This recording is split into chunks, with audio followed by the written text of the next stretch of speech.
देखकर आरती ही नहीं, उस हॉल में मौजूद बाकी लोग भी सरप्राइज से उसकी ओर देख रहे थे। उनमें से किसी ने भी ये नहीं सोचा था कि अर्चित इतना भी नीचे गिर सकता है।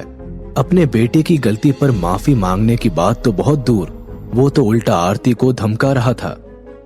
वहां खड़े लोगों की नजरों में भी अर्चित आज गिर चुका था। खैर, अर्चित का रौब स्टार सिटी स्कूल में कितना है, ये बात तो सभी लोग जानते थे, इसलिए वो किसी भी तरह से आरती और धनुष की मदद नहीं कर सकते थे। अर्चित बेशक कितना ही घटिया इंसान क्यों ना हो, ये बात तो सच है कि वो एक करोड़पति आदमी है और शहर के हर एक सरकारी डिपार्टमेंट में उसकी बहुत अच्छी जान पहचान है। और स्टार सिटी हाई स्कूल में तो प्रिंसिपल से लेकर स्कूल के ट्रस्टी तक उसकी जेब में रहते हैं। वो जब चाहे स्कूल में कोई भी डिसीजन ले सकता है और उसके ऑर्डर को वहां टालने की हिम्मत किसी में भी नहीं है। सब सोच रहे थे कि आरती जरूर अब अर्चित के सामने हार मानकर सरेंडर कर देगी, लेकिन तभी एक ऐसी बात हुई कि वहां खड़े सभी लोगों को अपनी आंखों पर यकीन ही नहीं हुआ। आरती अर्चित की बात सुनकर थोड़ा मुस्कुराई और वो अपनी जगह पर धनुष को संभाल कर बैठाते हुए खड़ी हुई और जोर से अर्चित के मुंह पर तमाचा दे मारा। सटाक की आवाज ने पूरे हॉल का टेम्परेचर करीब 2-4 डिग्री तो बढ़ा ही दिया होगा। तमाचा इतना तेज था कि अर्चित को अपनी गर्दन को 2-3 बार वापस नॉर्मल होने के लिए झटका देना पड़ा और जहां वो खड़ा था उससे लगभग 2-3 कदम पीछे पहुंच गया। हॉल में मौजूद सभी लोगों को तो जैसे सांप सूंघ गया हो। अभी कुछ ही देर पहले अबला नारी सी दिखने वाली एक बेचारी विधवा इतना बड़ा स्टेप कैसे ले लिया अचानक से, उसके अंदर इतनी हिम्मत कैसे आ गई। आज तक आरती सभी लोगों की नजरों में एक बहुत ही सीधी साधी औरत थी। किसी से बहस करते तो दूर की बात है, आसपास के लोगों ने आरती को तो कभी तेज आवाज में बात करते हुए भी नहीं सुना था। जो लोग आरती को अच्छे से जानते थे उन्होंने तो आरती को हमेशा अपनी मजाक उड़वाते ही देखा था और सब कुछ सहन कर कैसे चुप रहा जाता है यह आरती से अच्छा कोई और नहीं जानता था। लोगों की नजरों में वो या तो एक बेवकूफ थी या फिर एक बेचारी, पर आज तो जैसे कमाल ही हो गया हो। ऐसा लगा जैसे सूरज पश्चिम से निकला और तपाक से अर्चित के गाल पर चिपक गया हो। आरती की जिंदगी का ये पहला थप्पड़, और वो भी उस अर्चित जैसे मजबूत और इतना ऊंचा स्टैंडर्ड रखने वाले आदमी को। इसीलिए वहां मौजूद लोगों का मुंह खोला का खुला ही रह गया था। कुछ लोग सरप्राइज थे तो कुछ की हंसी नहीं रुक रही थी। धनुष ने जैसे ही उस थप्पड़ की गूंज सुनी, उसकी आंखें एकदम से पूरी खुल गई। उसे यकीन ही नहीं हो पाया कि उसकी माँ ने उसके मामा को इतना तेज तर्रार करारा प्रसाद दिया हो। पहले तो कुछ देर के लिए वो आंखें फाड़ कर देखता रहा, फिर उसने अपने दोनों हाथ से अपना मुंह कसकर दबा लिया और अपनी हंसी रोकने की कोशिश करने लगा। लेकिन उसकी खुशी कुछ ही मोमेंट्स की थी।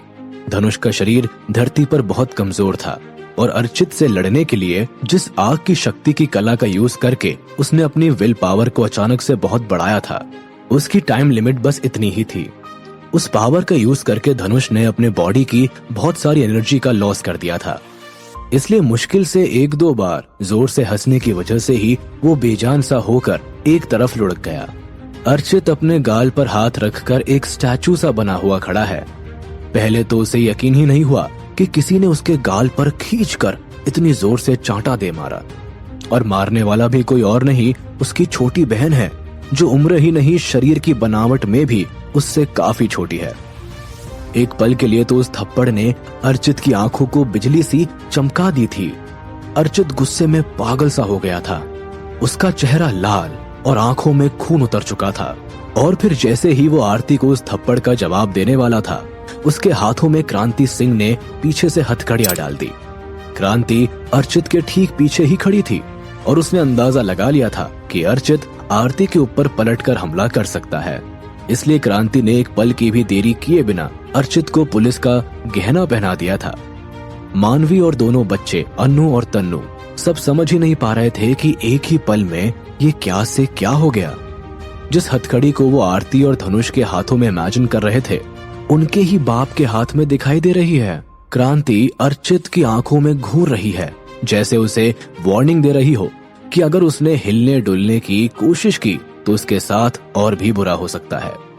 आंखें अर्चित पर ही गड़ाए हुए क्रांति जोर से चिल्लाते हुए अपनी टीम से कहती है, धनुष और आरती मेरे साथ मेडिकल चेकअप के लिए हॉस्पिटल चलेंगे और बाकी लोगों को तुम पुलिस थाने लेकर पहुंच जाओ।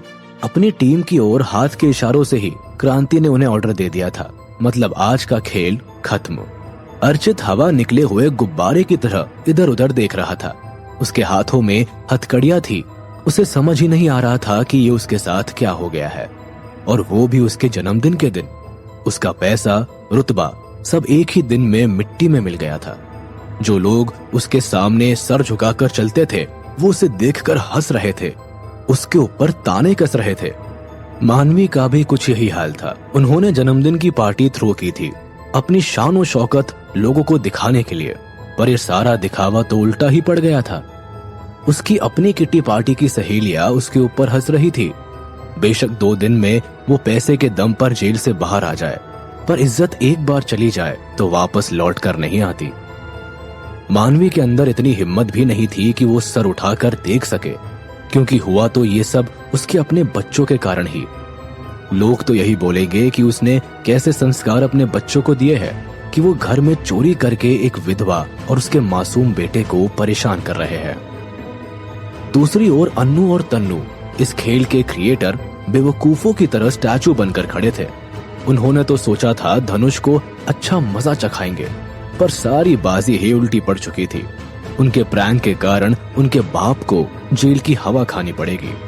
तन्नू अचानक से ही धनुष को मुस्कुराते हुए देखकर फ्रस्ट्रेट होकर रोते हुए चिल्लाकर कहता है, ये सब धनुष ने किया है, उसी ने हमें उकसाया था ये सब करने के लिए, और अब देखो कैसे वो खुश होकर हंस रहा है।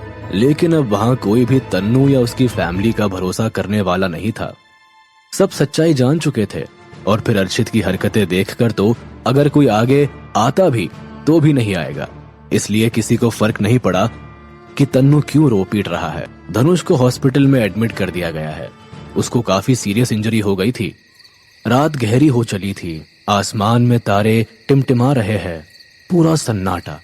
हॉस्पिटल में सिर्फ नर्स के पैरों की आहट सुनी जा सकती थी, क्योंकि उन्हें सभी पेशेंट की देखरेख करनी होती है। Otherwise complete silence. एक बुदबुदाती सी आवाज उस हॉस्पिटल के कमरे में गूंज उठी जिसमें धनुष एडमिट था। भगवान आसमान में रहते हैं और राक्षस जमीन पर रहते हैं। शायद भगवान ने अपने लिए आसमान इसलिए चुना था कि वो राक्षसों से अलग शांति से रह सके, और इसी तरह भगवान और राक्षस अलग अलग एक दूसरे से काफी दूर रहते हैं। लेकिन सब कुछ तो भगवान ने ही बनाया है, तो फिर उसने राक्षसों को इतना नीच और पापी क्यों बनाया है? या भगवान भी इन राक्षसों से डरता है?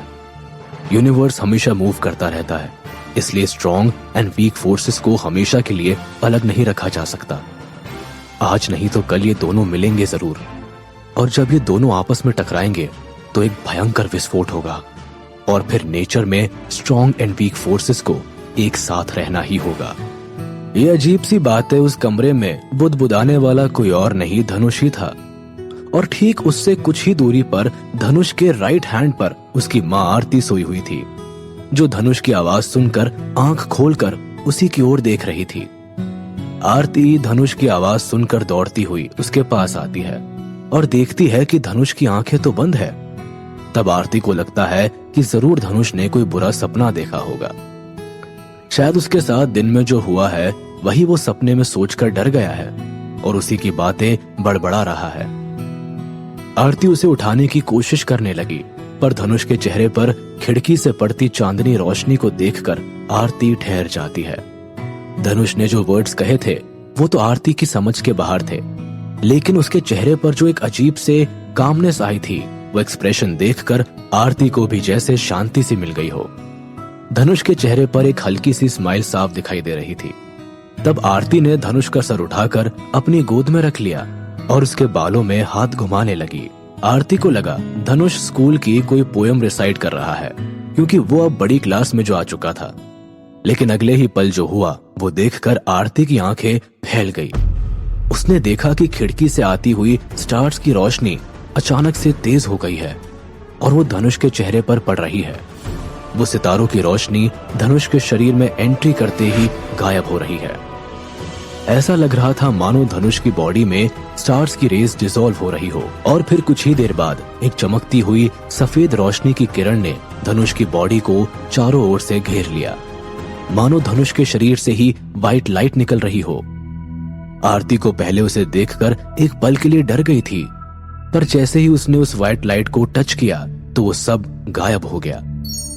आरती बड़बड़ाते हुए अपने सर पर हाथ रखकर कहती है, मुझे लगता है आज के इंसिडेंट की वजह से मेरा ही दिमाग चकराने लगा है। अजीब अजीब सी चीजें दिखाई देने लगी है।